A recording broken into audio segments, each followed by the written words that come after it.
Malgré des semaines de protestations, un président de plus en plus provoquant et une Russie vocale, les ministres des Affaires étrangères de l'UE réunis à Berlin ont eu du mal à s'entendre sur ce que l'Union européenne pouvait et devait faire sur la question du Bélarus. Ils se sont tout de même accordés sur l'introduction de sanctions graduelles à l'encontre de plus d'une vingtaine de personnes.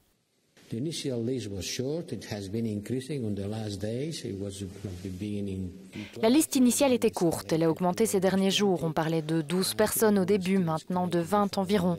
Je pense qu'elle va encore s'agrandir dans les prochains jours. Nous voulons avoir une approche progressive afin de mettre en garde les personnes déjà engagées dans ces activités, qu'il s'agisse des élections frauduleuses ou de l'inacceptable répression des manifestations.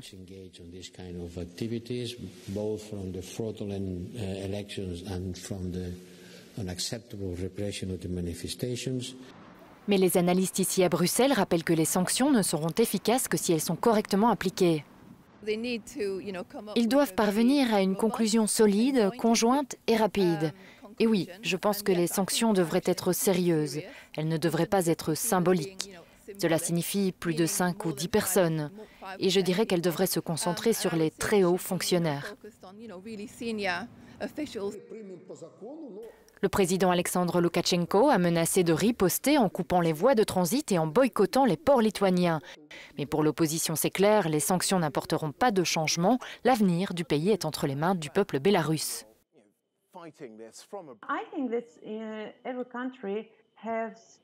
Je pense que chaque pays doit décider par lui-même ce qu'il veut faire pour soutenir le peuple bélarusse. Et s'il pense que les sanctions sont le bon moyen de nous aider, alors peut-être que c'est la voie à suivre, mais je n'en suis pas sûre. L'histoire le montrera.